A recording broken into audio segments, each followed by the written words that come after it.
Olá, vamos apresentar um breve estudo sobre a evasão nos cursos de Física da UFAM.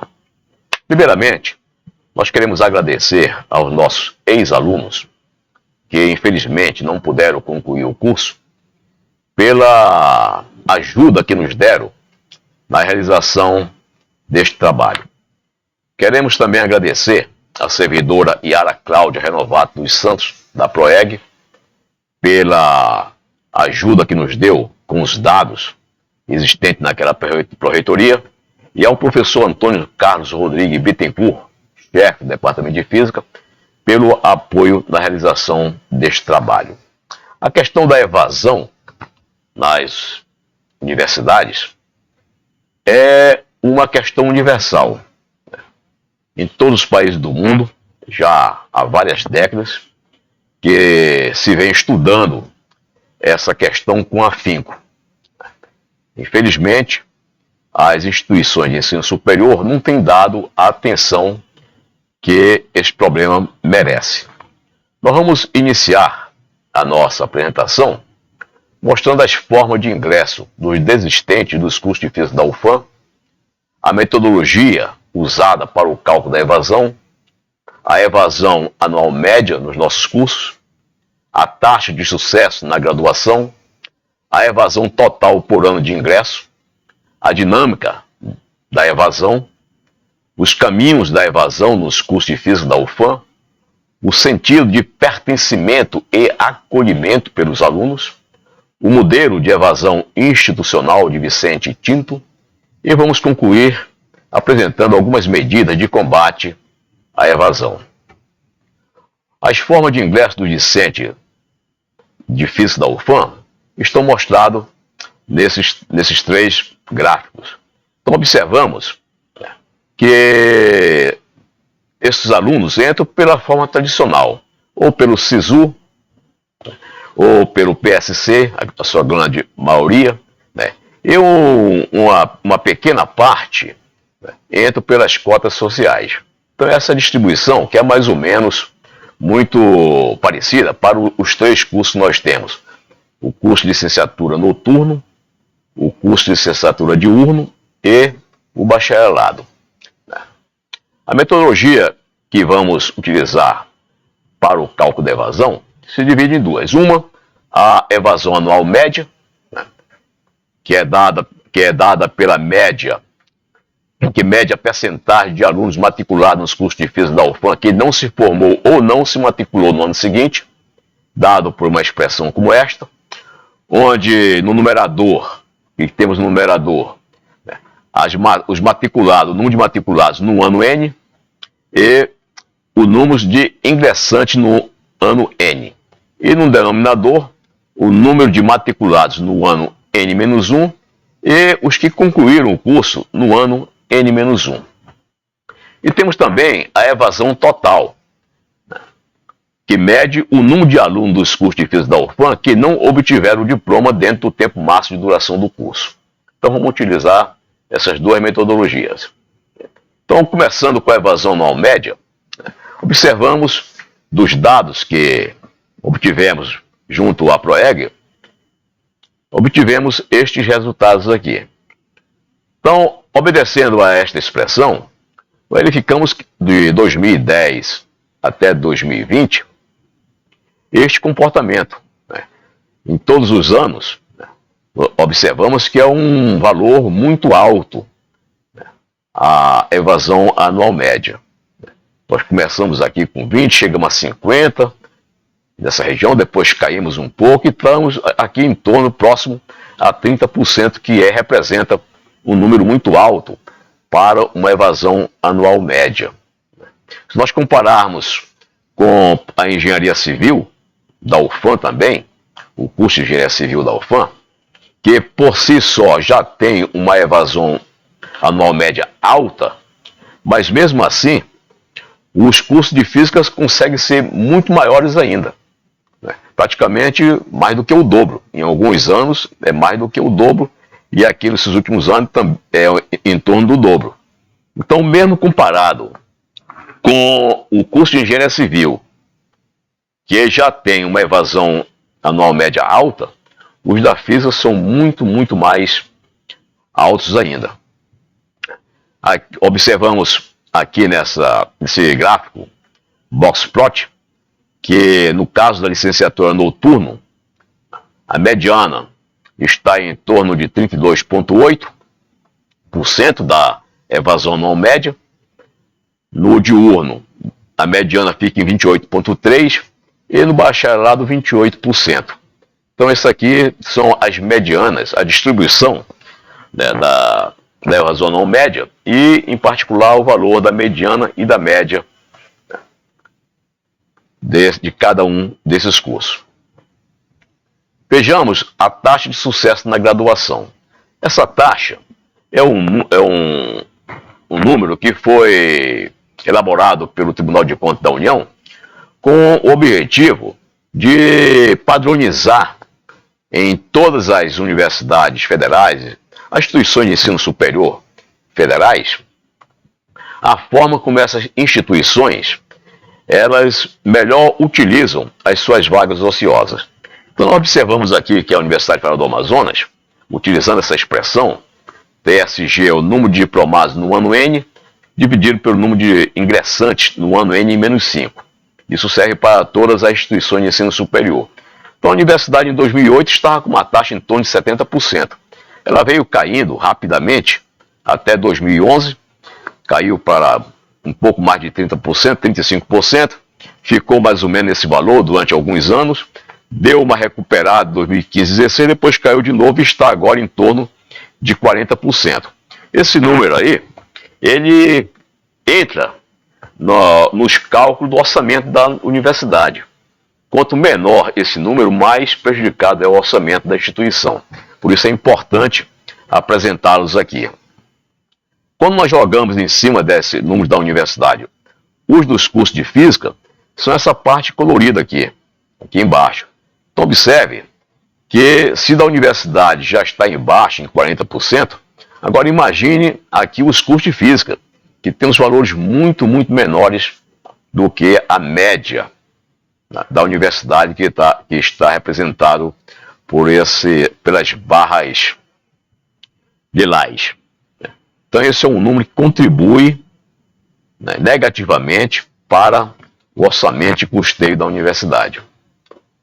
Então a taxa de sucesso da graduação nós podemos representar nesse gráfico de box plot, né, em que nós vemos aqui a mediana da universidade está em torno de 44%, 0,44%, enquanto os nossos cursos, né, o licenciatura noturno está em 0,08%, o diurno, licenciatura diurno 0,10% e o bacharelado 0,09%, são valores muito menores de 0,44% da UFAM, que por sua vez também é um número pequeno, poderia ser melhor, em torno de 70%.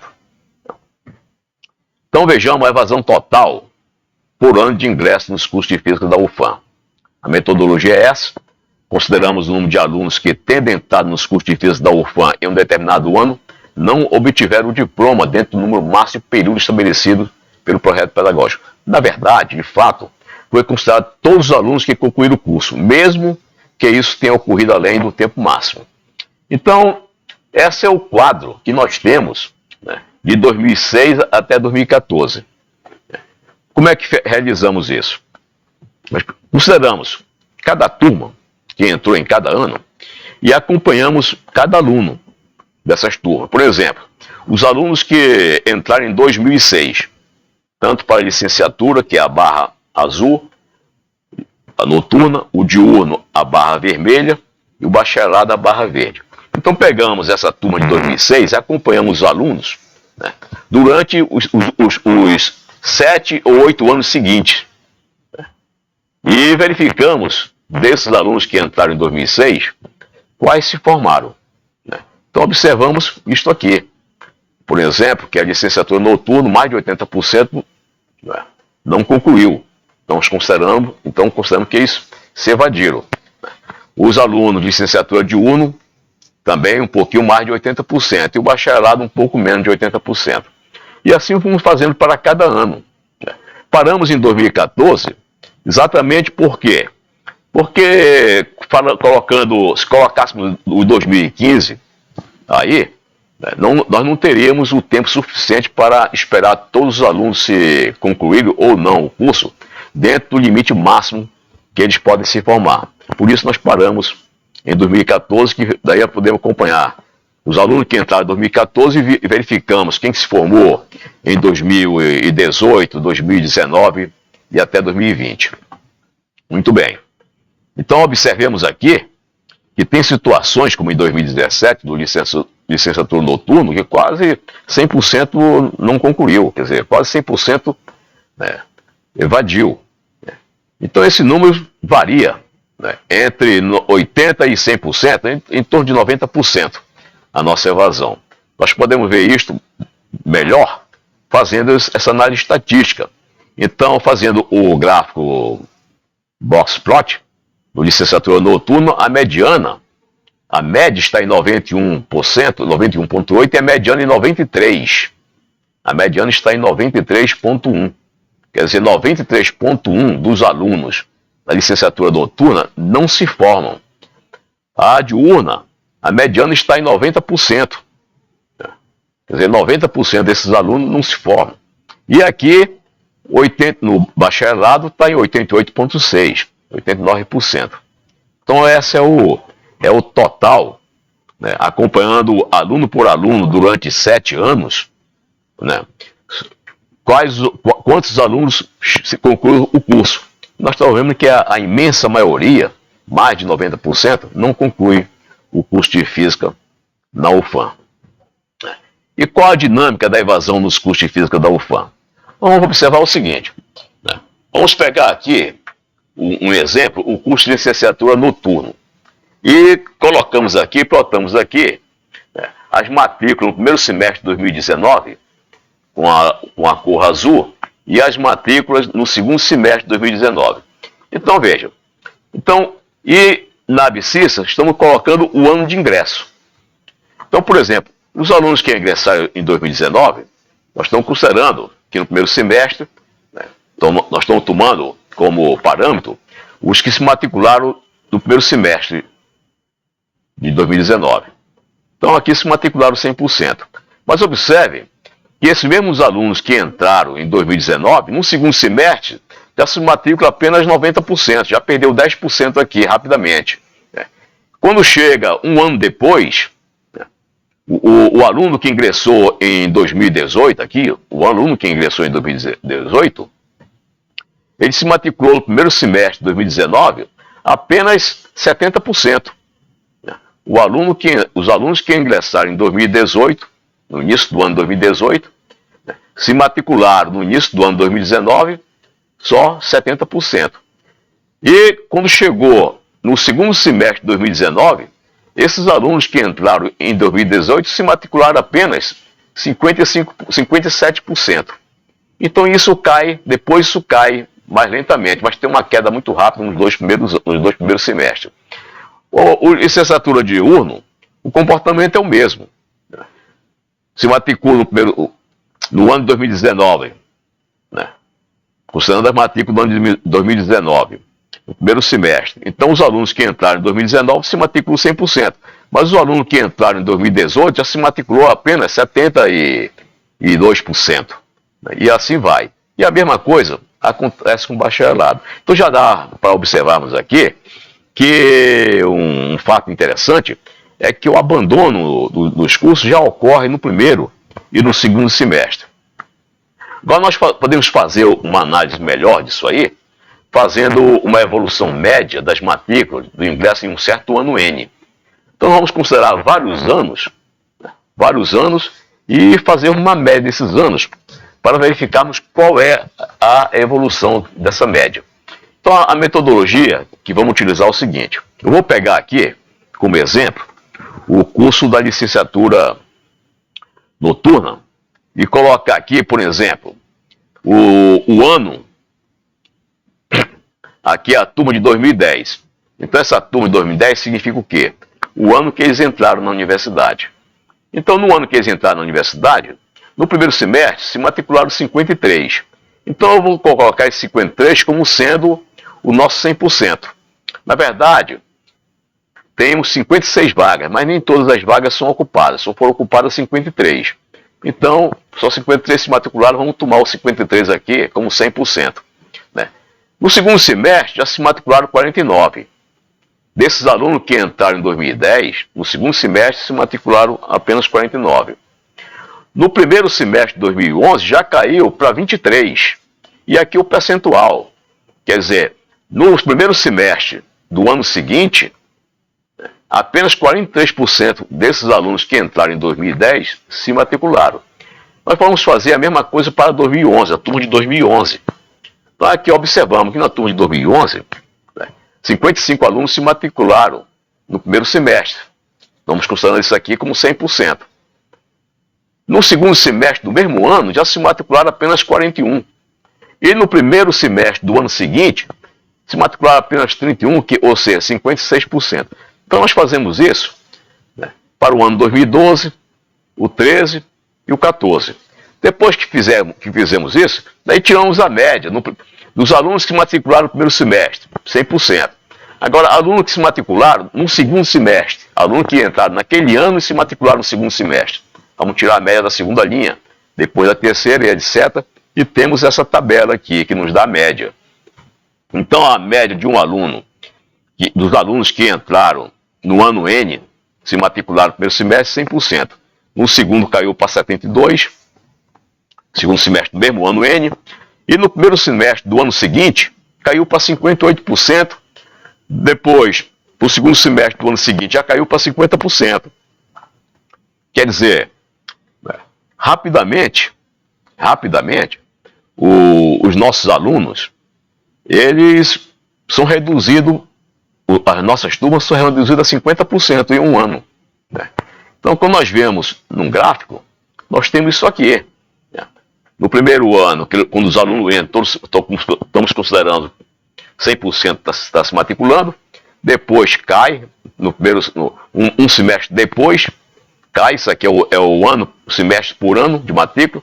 No segundo semestre do mesmo ano N, já caiu 30% aqui para a licenciatura e o bacharelado. Né? Daí, no primeiro semestre do ano seguinte, cai muito mais ainda e depois continua caindo. Né? Caindo, e podemos até fazer uma curva aqui, fazer um ajuste que dá uma exponencial. Perfeitamente aqui, uma exponencial. Então essa queda é muito rápida, em que os alunos abandonam os cursos de física da UFAM aqui em Manaus.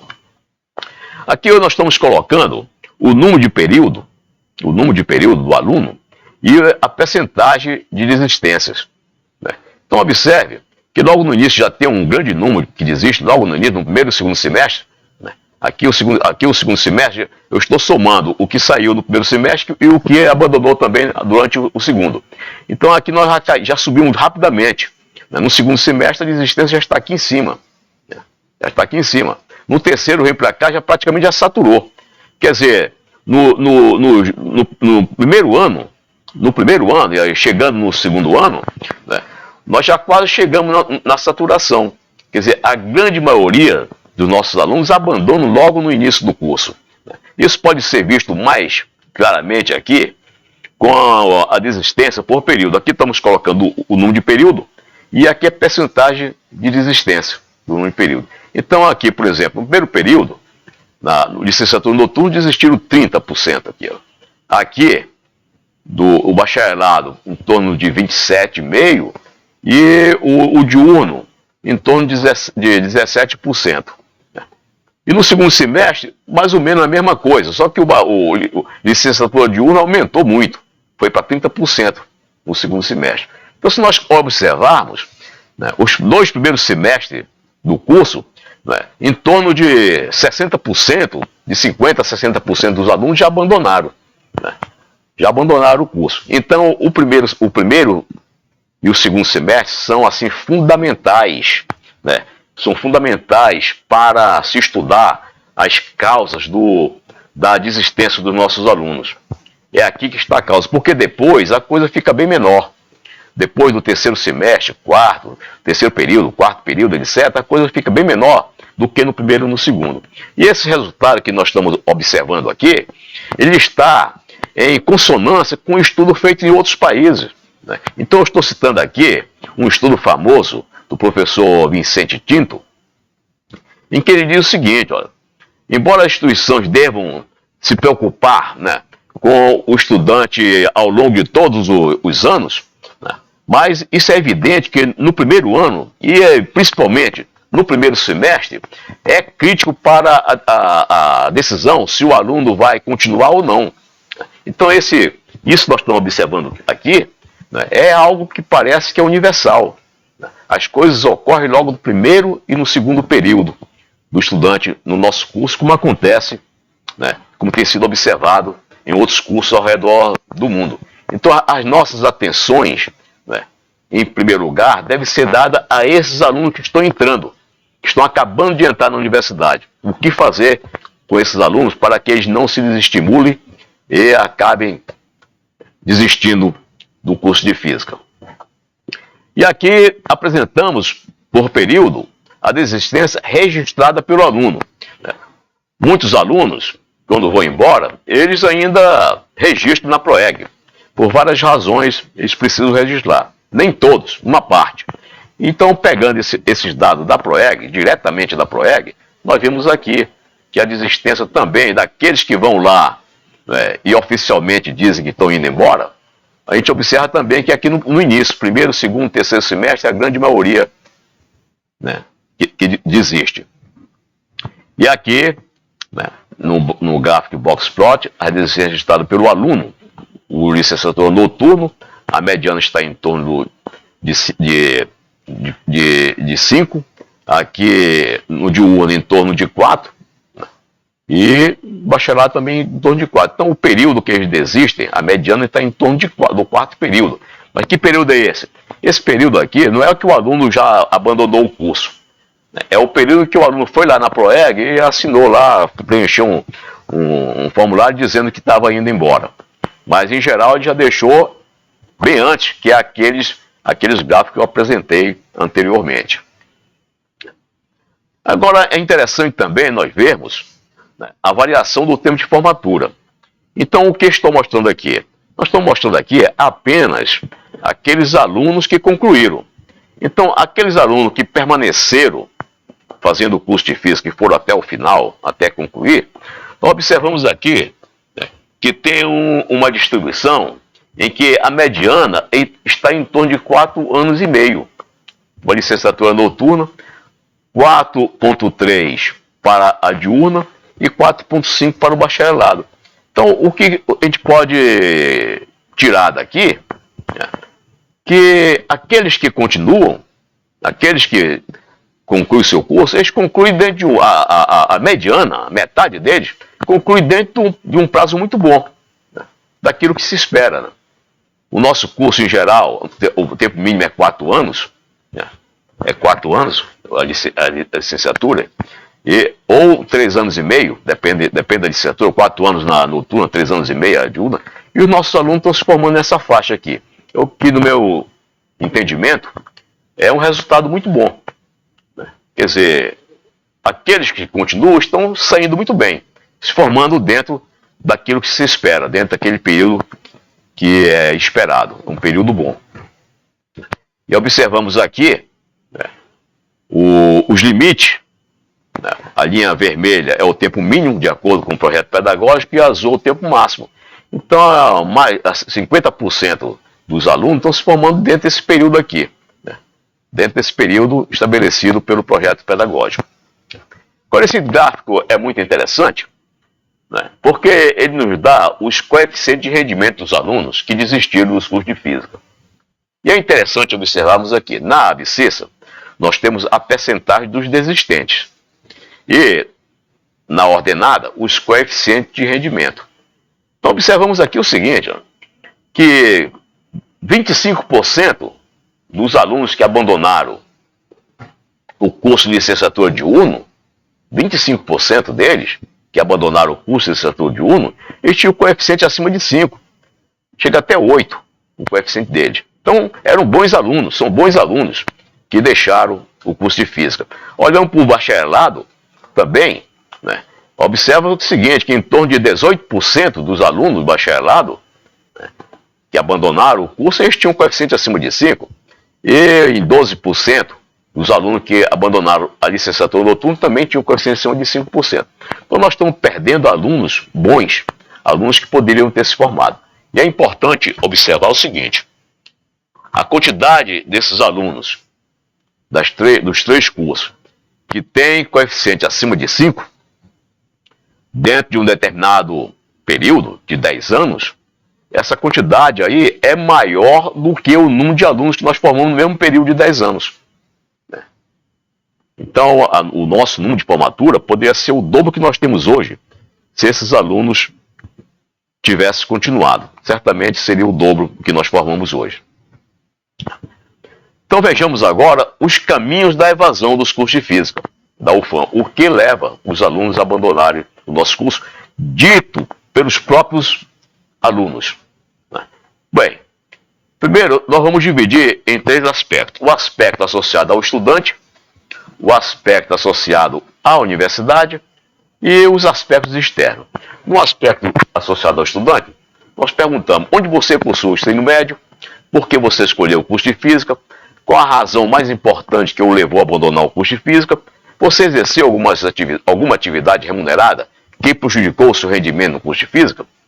No aspecto relativo ao UFAM, perguntamos com qual aspecto do curso de física você era mais insatisfeito. Ao ingressar na UFAM, você recebeu algum tipo de orientação sobre a universidade ou o curso de física? Você ingressou na UFAM por meio de alguma política de inclusão social? Você conhece os programas de assistência estudantil da UFAM? Você foi aprovado e ingressou em outro curso de nível superior em outra instituição? E no aspecto relativo ao contexto externo, perguntamos, você optou por outra instituição de ensino em função de alguma política governamental de ingresso no ensino superior? Qual dos seguintes fatores mais contribui para o abandono do curso de física? Bem, e a resposta estão aqui.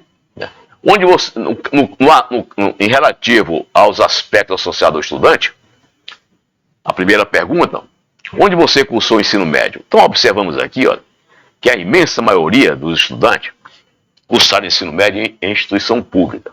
O azul, este azul, é somente em escola pública estadual e o vermelho somente em escola pública federal. Se nós observarmos, somando os dois, 77 aqui, 66 aqui, né, dá 84% aqui, no caso aqui dá 70% e no caso aqui dá quase 80%, 79%.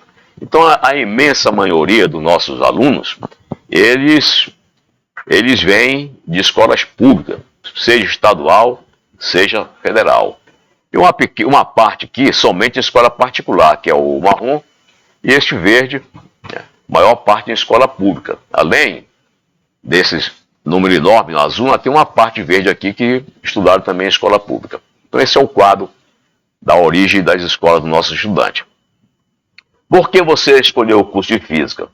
A imensa maioria escolheu o curso de física porque gosta de física. Esse é um resultado assim que nos anima muito, né? Nos deixa muito satisfeitos, né? Porque ao contrário do que se imagina, que a imensa maioria dos alunos de física entra na física porque é fácil de entrar, né? Isso aí vai por terra. Porque, na verdade, o que eles estão dizendo é a grande maioria, a imensa maioria, né, escolhe o curso de física porque gosta da área de física. O marrom é justamente aqueles que optaram por física pela baixa concorrência, pelo curso de física, né? E tem uma parte pequena, 7% aqui, que por outras influências, né? Devido à empregabilidade e devido à influência dos pais. Então esse é um dado muito interessante e muito alentador, que a imensa maioria dos nossos alunos estão fazendo física porque, como nós, gostam de física. Isso é muito importante. Aqui, qual a razão mais importante que o levou a abandonar o curso de física? Então, a maioria, né, aqui na licenciatura noturno, 37%, 50% na diurno e 33% no bacharelado, é por dificuldade de acompanhar as aulas. eles têm dificuldade de acompanhar as aulas, eles reconhecem que existe essa dificuldade de acompanhar as aulas. Depois vem a dificuldade financeira, que é esse verde, aqui no caso da licenciatura diurno, e licenciatura noturna é o verde. O bacharelado não tem tanto, é pequena, 5% do bacharelado, né? Então, depois vem o vermelho aqui, que é falta de perspectiva de emprego após se formar. O bacharelado, por exemplo, diz que é 25%. 25% dos bacharelados, né, deixaram o curso de física por falta de perspectiva de emprego no futuro. E 10% da licenciatura diurna e 13% na noturna. Então, esse é o quadro, né, do que os alunos entendem, a razão pelas quais eles abandonaram o curso de física, considerando o aspecto associado ao estudante. Você exerceu alguma atividade remunerada que prejudicou o seu rendimento no curso de física? Aqui, mais ou menos, a metade do curso de licenciatura diurna diz que não. Não, e a outra metade diz que sim. No diurno, né, 30% no licenciatura diurno, 30% diz que não. E 70% diz que sim. Quer dizer, no curso de diurno, 70% acham que eles afirmam que exerceram atividades remuneradas e essas atividades os prejudicaram na realização do curso. E aqui no bacharelado, né, 72% aproximadamente diz que não exerceram uma atividade remunerada que prejudicasse o andamento do curso. Então observe o seguinte, no caso aqui da licenciatura diurno, nós sabemos que o estudante trabalha de dia e estuda à noite. A licenciatura diurna tem um problema. Ele estuda de dia, mas a maioria dos empregos é de dia também. Então aqui cria muita dificuldade para eles continuarem no curso, né, porque eles trabalham e estudam no período diurno. Por essa razão, esse percentual na licenciatura diurno é muito maior. E agora, os aspectos relativos ao UFAM. Quando o aluno é perguntado com qual aspecto do curso de física você era mais insatisfeito, né, nós vimos aqui que a maioria não está satisfeito com o seu próprio rendimento acadêmico. Não estava satisfeito com o meu rendimento acadêmico. Que isso vem ao encontro daquela outra pergunta que foi feita no que diz respeito ao próprio aluno, quando ele diz que ele se sentia, né, despreparado para acompanhar as aulas, né. E depois tem esse outro aqui, que é alto também, no caso da licenciatura diurna, licenciatura noturno, que não estava satisfeito com a relação discente-docente. Né. Essa relação professor-aluno, né, não era muito animadora, né, estimulante para esses estudantes.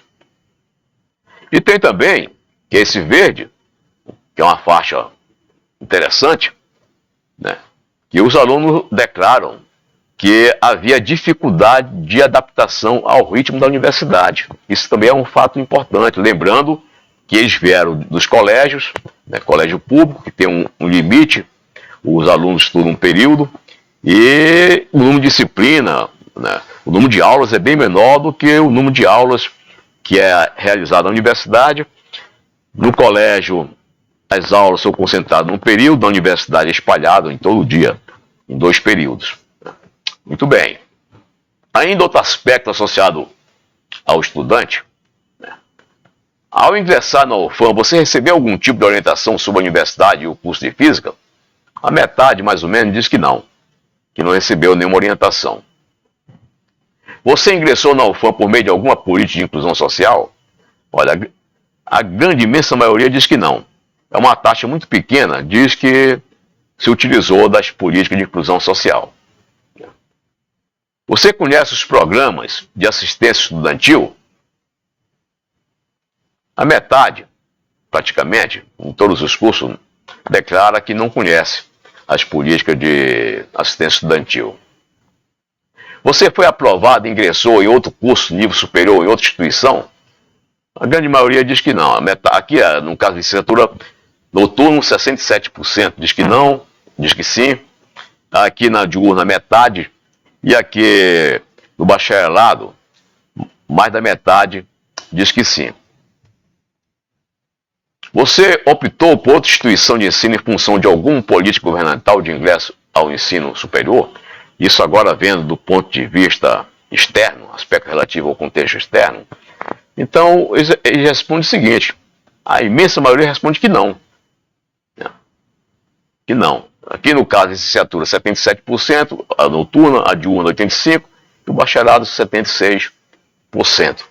Não dependeram de política governamental para procurar outra instituição. Qual dos seguintes fatores mais contribui para o abandono do curso de física?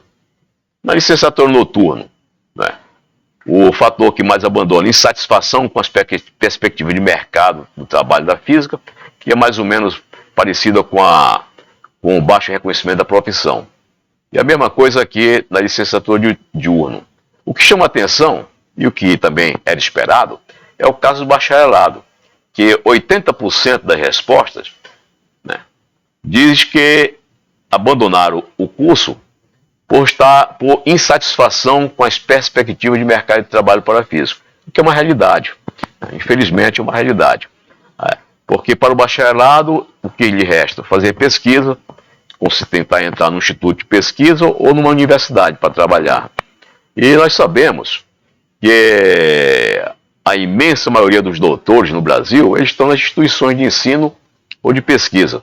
Muito pouco está na iniciativa privada, nas indústrias, por exemplo. Então a perspectiva de trabalho para esses profissionais realmente é muito baixa e é um ponto onde nós temos que buscar uma solução. O nosso bacharelado é um bacharelado clássico, um currículo clássico. Em todo o Brasil, os bacharelados já mudaram, criaram várias outras modalidades de bacharelado, inclusive o engenharia física, que hoje já tem até mestrado em engenharia física, com novas perspectivas de trabalho. Bom, e eu queria mostrar aqui um ponto que é muito interessante, que é o sentido de pertencimento e acolhimento, né, no seio dos alunos. E resolvemos expor aqui a impressão de um dos alunos. Um desses alunos que nos responderam esse dezenas de questionário, ele diz o seguinte, a respeito da evasão. Não parecia haver um envolvimento capaz de prender um aluno ou entusiasmá-lo. Talvez por achar que as matérias eram difíceis, com certeza não eram fáceis, tudo bem. Mas parecia que ninguém se importava com os alunos. Ou ao menos, falando sobre evasão, não havia nenhum esforço para mantê-los interessados. Minha impressão. Então isso, né, nos dá essa impressão de falta de pertencimento, né, e falta de acolhimento para esse aluno. Isso me fez lembrar, né, da minha juventude, uma música. Era garoto como nós, né, que amava os Beatles e os Rolling Stones, que conta a história de um jovem que sonhava, como todos nós sonhávamos, e foi para a guerra do Vietnã e lá morreu, né, e todos os seus sonhos morreram juntos. É a impressão que me deu quando eu li pela primeira vez isso aqui, foi a imagem dessa música.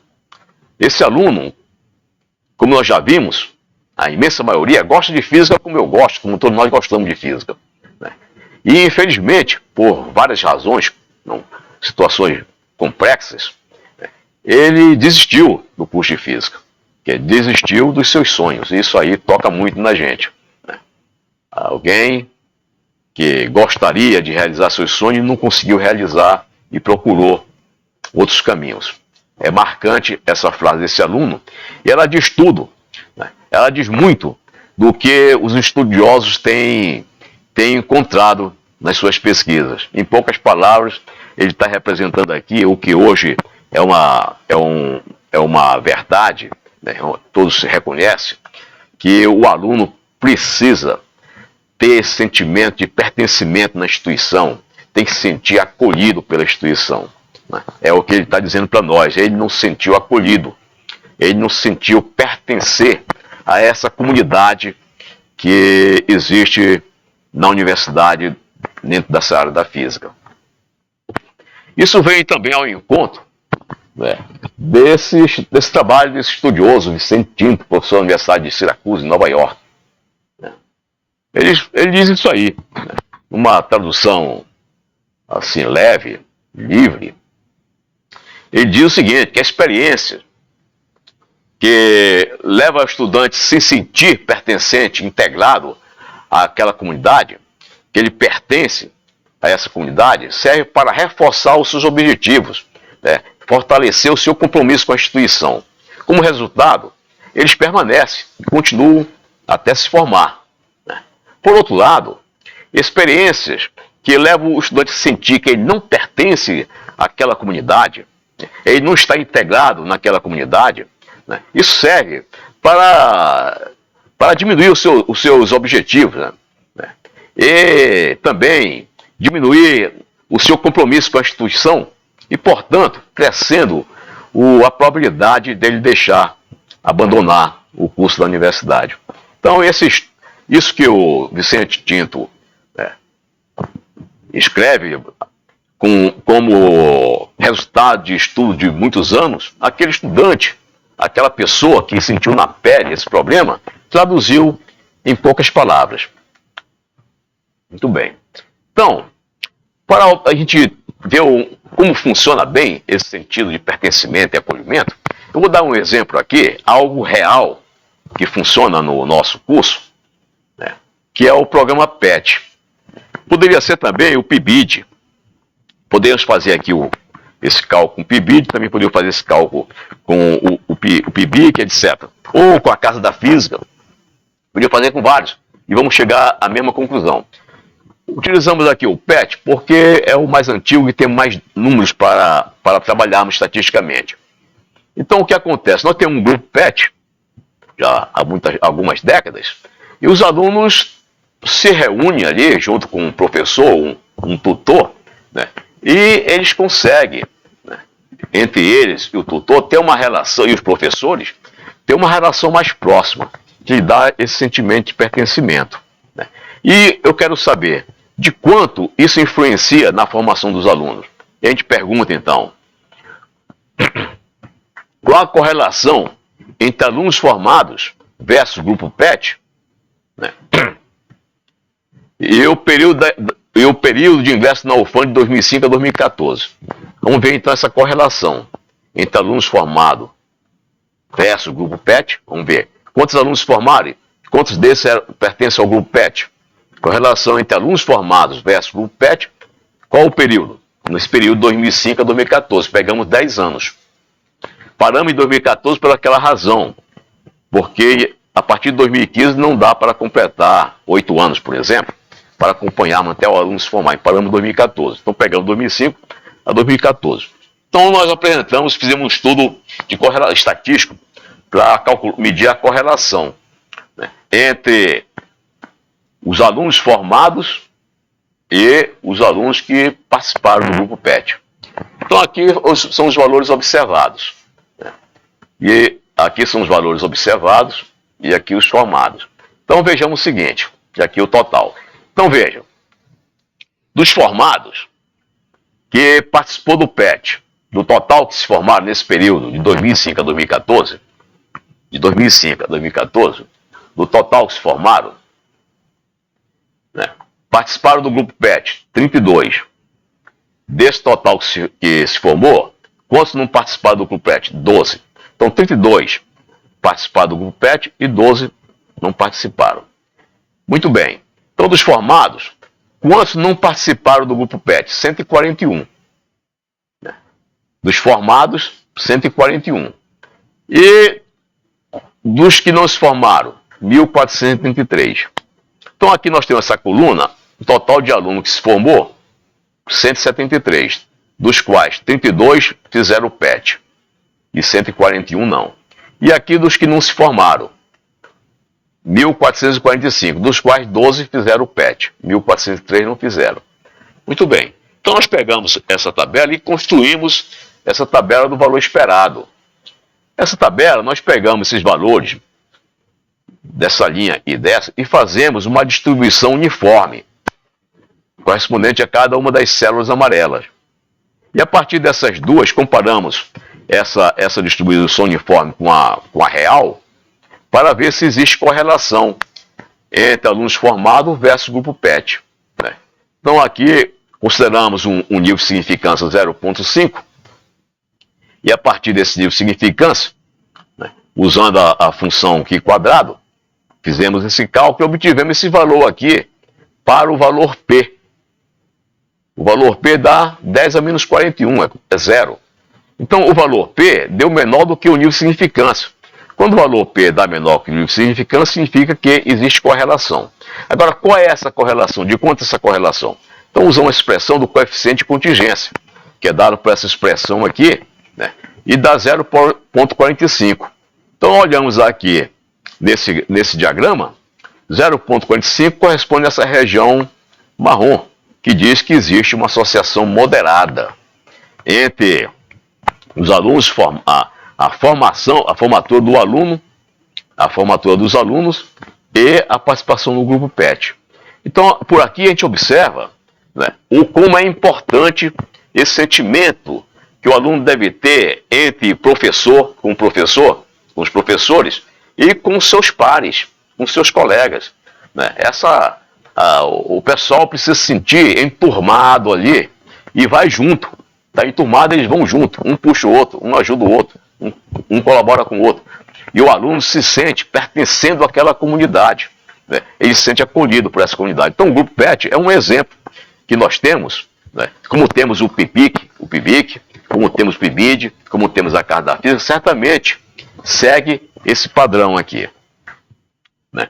No sentido do aluno se sentir, né, pertencendo àquela comunidade, sendo acolhida pelaquela comunidade. Então, com isso, nós vamos ver o modelo teórico de evasão institucional de Vicente Tinto, né? O Vicente Tinto ele fez uma teoria baseada em duas teorias. A teoria de passagem, o rito de passagem, de Ivan Genep, que era um antropólogo, né? E mais uma segunda teoria que eu vou apresentar daqui a pouco. Nesse rito de passagem, né, ele sugere o seguinte: quando uma pessoa sai de uma comunidade e vai para outra, por exemplo, o aluno ele saiu lá do ensino médio, de uma escola, né, e entrou na universidade, que é uma coisa diferente para ele. Então ele vai sentir três estágios. É o estágio da separação, quando ele deixou seus colegas do ensino médio, né? Ou tem alguns que deixam família, que vão para outra cidade, deixam família, né? Esse é o estágio da separação. Depois tem o estágio da transição, quando ele começa a procurar se adaptar àquela comunidade, né? E depois tem o estágio da incorporação. Isso aí, esse estudo é baseado, por exemplo, quando um jovem sai de uma região, por exemplo, um grupo indígena, e vai para uma outra tribo. E ele passa por esses ritos, que é chamado rito de passagem, segundo esse antropólogo. Muito bem. Então, o estudante, quando entra na universidade, ele passa por todos esses ritos aí, né? Da mesma maneira, um professor que vem de outro estado, faz concurso, vem aqui para o Amazonas, aqui, distante da sua terra natal, ele passa por todos esses ritos de passagem que nós estamos mostrando aqui. Além dessa teoria, ele também estudou a teoria do suicídio de Emile Durkheim, né? Ele, não que ele quisesse dizer que o aluno que abandona uma universidade se suicidou, não. Uma comparação, né? Uma analogia com a teoria do suicídio. Então tem quatro maneiras: o suicídio altruísta, né, o anômico, o fatalista e o egoísta. Então ele se focou mais nesse suicídio egoísta, né? Aquele suicídio altruísta é a situação em que alguém está numa comunidade, né, e a comunidade está sofrendo grande desorganização, né, social, como aconteceu, por exemplo, naquela grande depressão dos Estados Unidos de 1929, as pessoas perderam seus empregos, famílias inteiras, e ocorreu uma onda de suicídio muito grande. É um exemplo. Mas tem esse exemplo, um outro extremo aqui, que é o suicídio egoísta, isso ocorre exatamente quando a pessoa está numa comunidade e não está se sentindo nela. Ele se sente incapaz de acompanhar o restante dos membros daquela comunidade.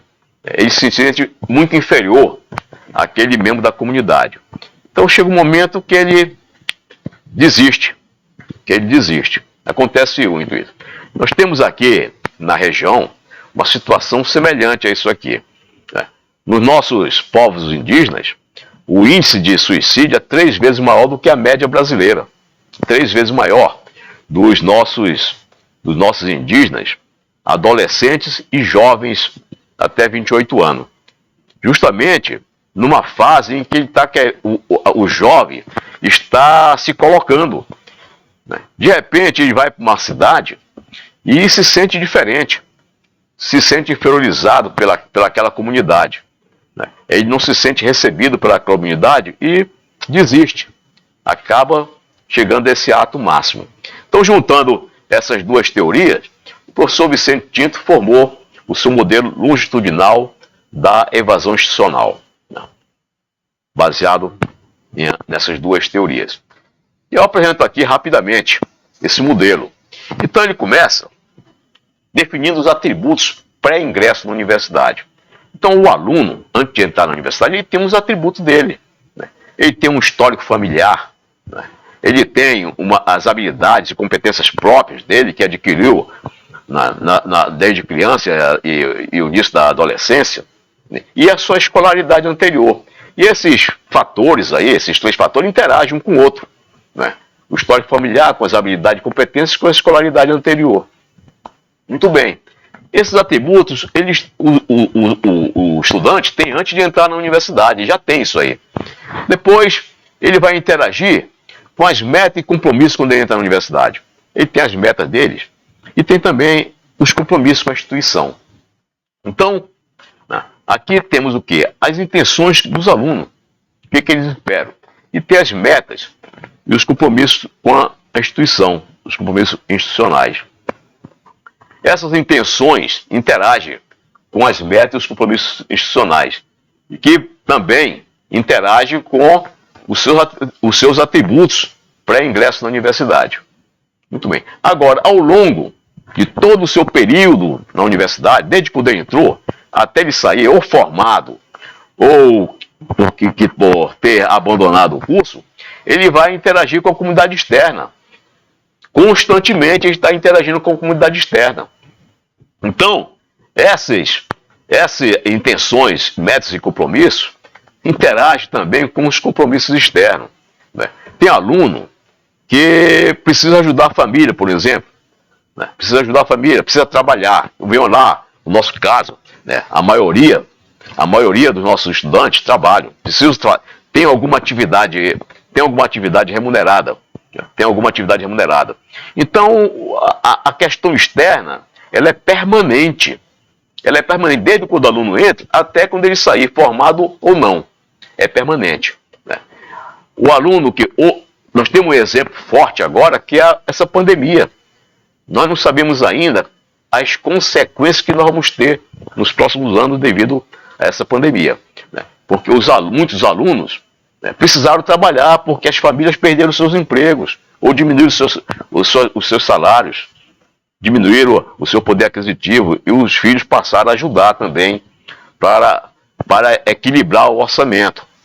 Então essa relação com o mundo exterior vai ser uma constante. Então a universidade, ao longo do período dele na universidade, a universidade vai ficar competindo com a comunidade externa. A universidade puxa o aluno para dentro dela e a comunidade externa puxa lá para fora.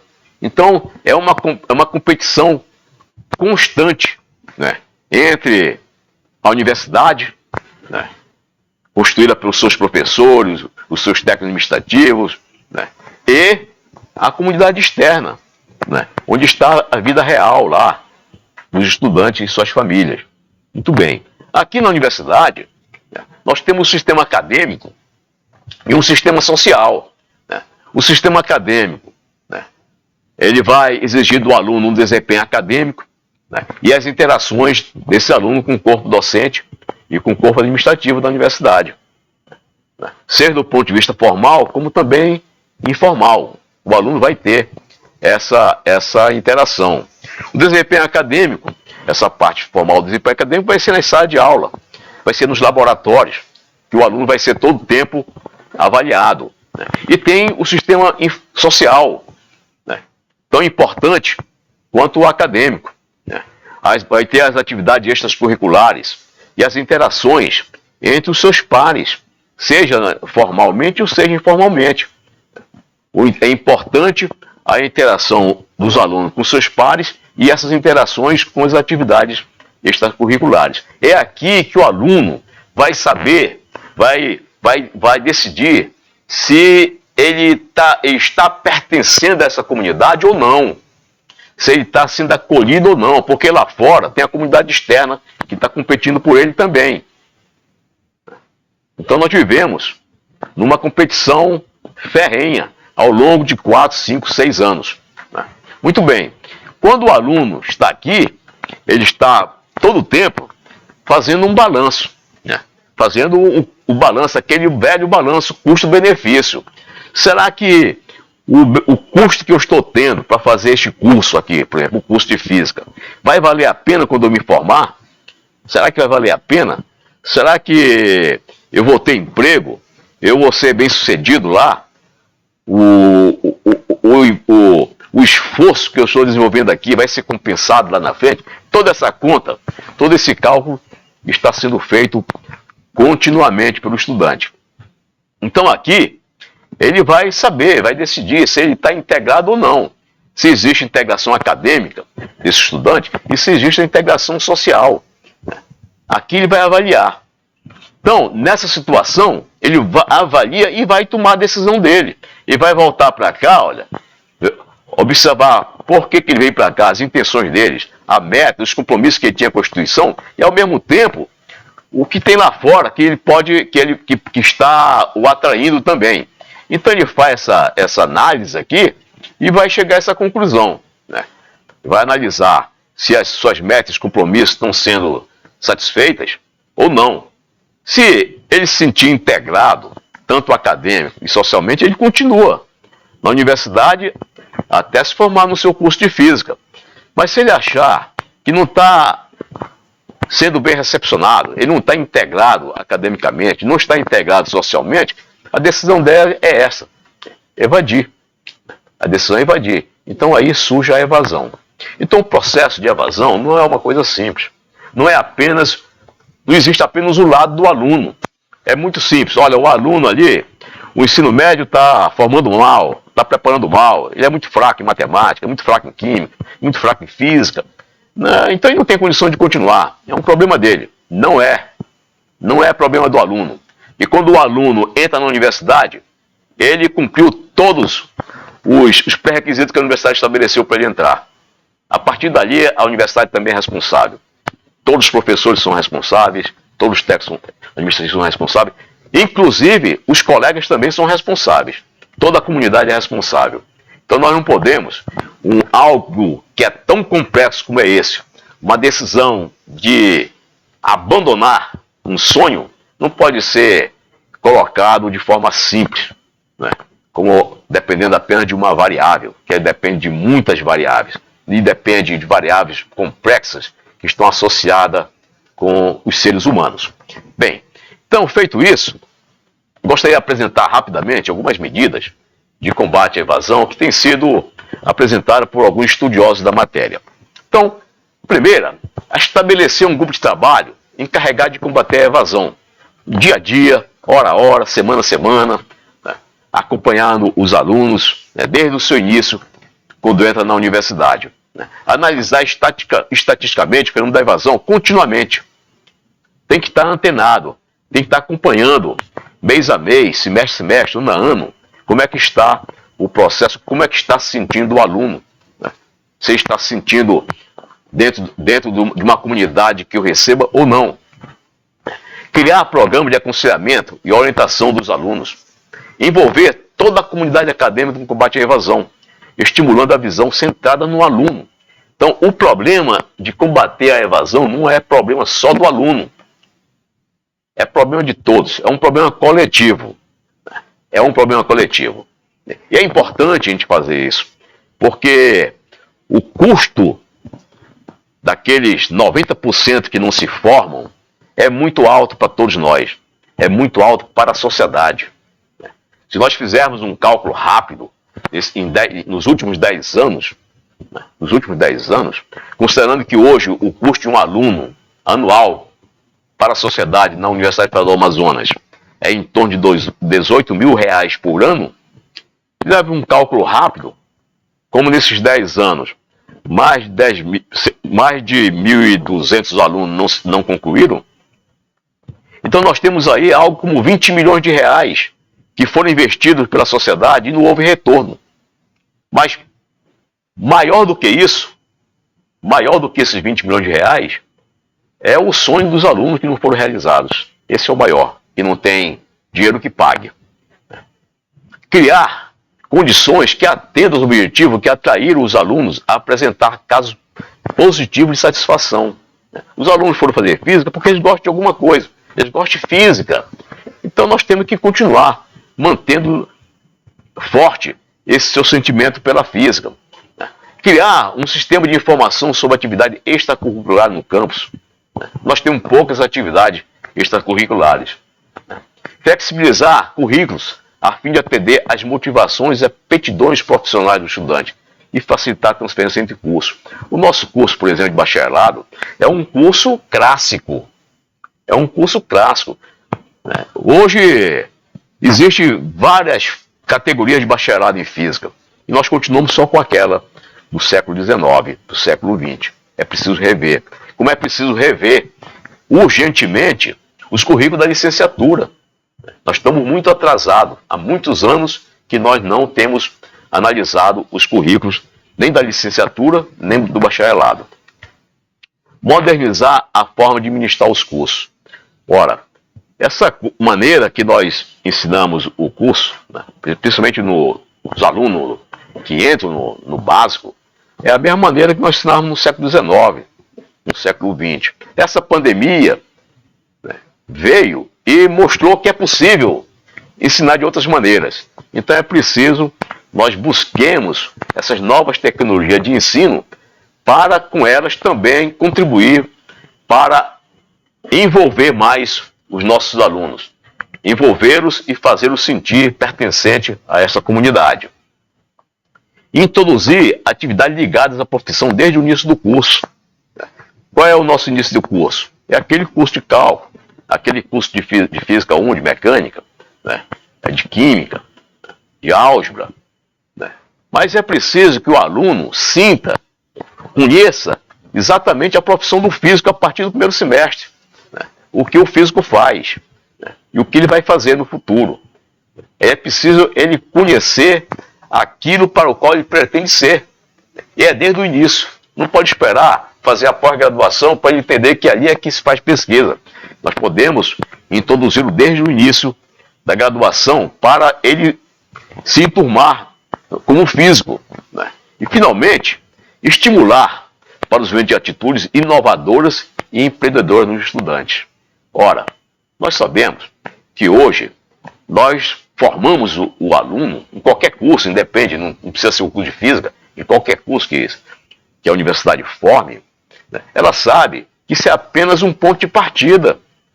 Ninguém pode imaginar que, se formando agora numa certa área, isso vai valer para o resto da minha vida, eu estou garantido para o resto da vida. Não estou, que as profissões estão mudando muito rapidamente. As profissões estão mudando muito rapidamente. E os alunos, eles têm que ser preparados para isso. Que hoje ele está no emprego, amanhã pode não estar. Ele pode estar fazendo outra coisa. Então, aquela ideia que quando nós nos formamos vai servir para o resto da vida, isso é coisa do século passado. Hoje não funciona. Hoje nós estamos empregados, amanhã pode estar desempregado e vai ter que fazer outra atividade. E ele tem que ser capaz. Ele tem que ser capaz de aprender sozinho e se reinventar numa outra atividade. Então, por isso, é preciso estimular para o desenvolvimento de atitudes inovadoras e empreendedoras nos estudantes. Com isso nós encerramos e agradecemos a todos que contribuíram para que nós realizássemos esse trabalho. Muito obrigado.